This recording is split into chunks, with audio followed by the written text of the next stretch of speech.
Kita ke topik pilihan lain. Setelah beberapa kali menjalani pemeriksaan terkait kasus yang menjerat ex-caleg PDIP Harun Masiku, Sekretaris Jenderal PDIP Hasto Kristianto ditetapkan sebagai tersangka. Hasto ditetapkan sebagai tersangka atas kasus suap sekaligus perintangan penyidikan perkara suap yang dilakukan Harun Masiku. Suap dilakukan untuk memuluskan langkah politikus PDIP Harun Masiku menjadi pengganti antar waktu untuk caleg PDIP Nazarudin Kemas di Dapil 1 Sumatera Selatan kala itu. Sementara keberadaan Harun Masiku yang terjerat kasus suap pergantian antar waktu anggota DPR RI periode 2019-2024 hingga kini belum diketahui. Penetapan Hasto sebagai tersangka tercantum dalam surat perintah penyidikan yang diterbitkan KPK pertanggal 23 Desember 2024. KPK menyatakan telah mengumpulkan sejumlah bukti untuk menetapkan Hasto sebagai tersangka. Tak hanya Hasto, orang kepercayaan yakni Doni Tri Istiqomah juga ikut ditetapkan sebagai tersangka. Hasto disebut mengatur dan mengendalikan Doni untuk melobi anggota KPU saat itu, Wahyu Setiawan, untuk menetapkan Harun Masiku sebagai anggota DPR RI, terpilih satu dari Dapil 1 Sumsel.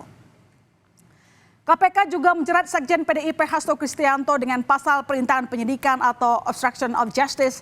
Ketua KPK Setio Budianto menyampaikan bahwa Hasto diduga terlibat perintangan penyidikan secara langsung dan tidak langsung.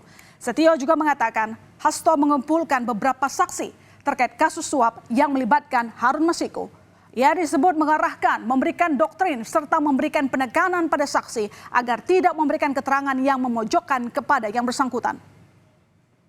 Penyidikan perkara dugaan tindak pidana korupsi yang dilakukan oleh tersangka HK dan kawan-kawan, yaitu dengan sengaja mencegah, merintangi atau menggagalkan secara langsung atau tidak langsung penyidikan perkara dugaan tindak pidana korupsi terkait penetapan anggota DPR RI terpilih 2019-2024 yang dilakukan oleh tersangka HM bersama-sama dengan Saiful Bahri.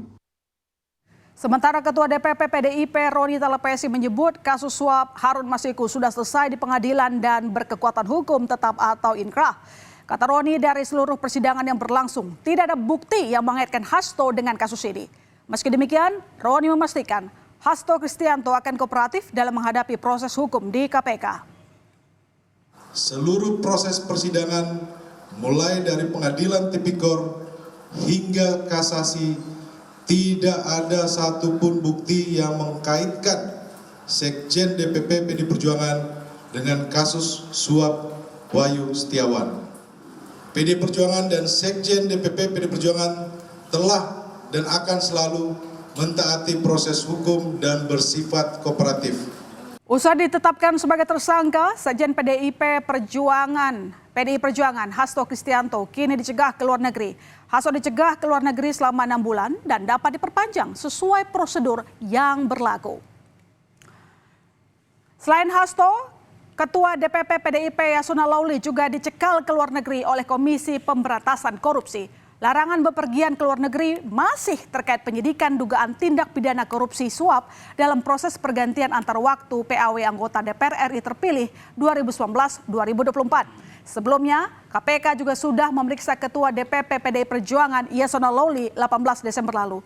Sebagai Ketua DPP PDI Perjuangan, Yasona mengaku ditanya penyidik KPK mengenai permintaan fatwa ke Mahkamah Agung terkait perbedaan tafsir antara KPU dengan DPP PDI Perjuangan soal pencalonan legislatif.